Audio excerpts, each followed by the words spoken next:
Terdapat dua jenis syarat untuk memahami Al-Quran. Terdapat dua jenis keperluan.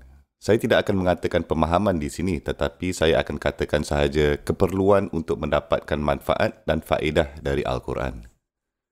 Terdapat dua jenis keperluan. Keperluan jenis pertama, anda boleh memanggil ia sebagai keperluan akademik dari segi akademik. Mempelajari bahasa Arab adalah syarat akademik. Mempelajari tafsir adalah keperluan akademik. Memahami analisis linguistik dan tradisi, semua ini adalah keperluan akademik. Ini semua memerlukan anda untuk belajar. Apa sahaja yang memerlukan anda untuk belajar, ia menjadi keperluan akademik. Tetapi lebih penting daripada keperluan akademik, anda mesti ada keperluan psikologi yang tertentu. Saya maksudkan sekiranya anda tidak mahu menggunakan perkataan psikologi, anda bahkan juga boleh menyebutnya sebagai keperluan rohani untuk mendapatkan manfaat daripada Al-Quran. Dan yang ini susah sikit, kerana sebenarnya seseorang yang cerdas dan bijak dapat mempelajari bahasa Arab dalam masa yang singkat. Mereka dapat belajar tafsir dalam masa yang singkat, walaupun menghafal dalam masa yang singkat. Dan fahami dan ketahui banyak mengenai kitab Allah dalam masa yang sangat singkat. Tetapi keperluan psikologi, keperluan sikap yang betul untuk benar-benar mendapatkan manfaat dan faedah daripada Al-Quran, ini semua adalah satu daya perjuangan untuk seumur hidup. Ia adalah sesuatu yang dapat anda temui pada satu ketika hidup anda, tapi ia boleh hilang di kemudian hari dalam hidup anda. Ia bukan sesuatu yang boleh anda simpan. Ia adalah sesuatu yang harus anda perjuangkan untuk dijaga selalu. Dan anda mesti lebih daripada yang lain harus melawan diri sendiri. Saya mesti melawan diri saya sendiri untuk mengekalkan keperluan tersebut.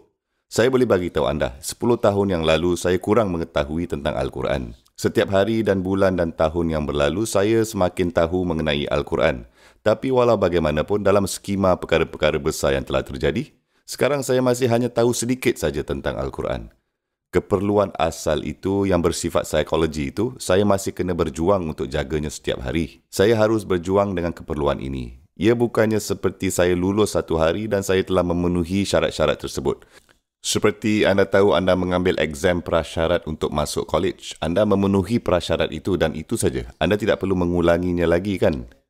Itu tidak berlaku dengan Al-Quran. Keperluan ini sifatnya berbeza sama sekali.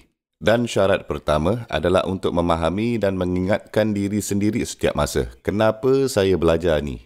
Mengapa saya membaca tafsir? Mengapa saya belajar bahasa Arab? Mengapa saya menghafal ayat ini? Apa gunanya ni semua? Apakah niat di sebalik semua ini?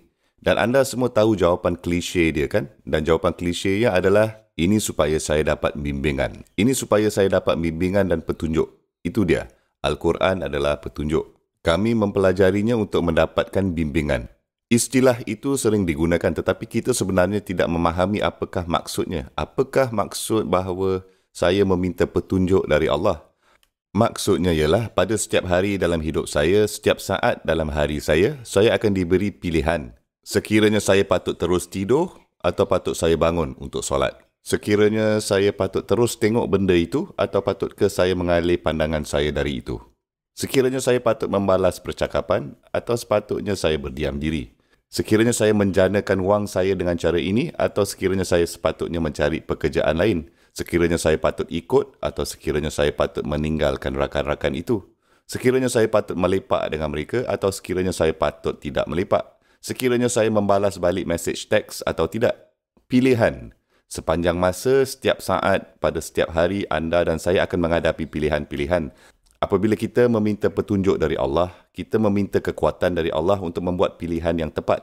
Bahawa Allah memperkasakan kita melalui kata-katanya untuk membuat pilihan yang tepat. Petunjuk Al-Quran. Itulah maksudnya. Itulah maksudnya. Subhanallah.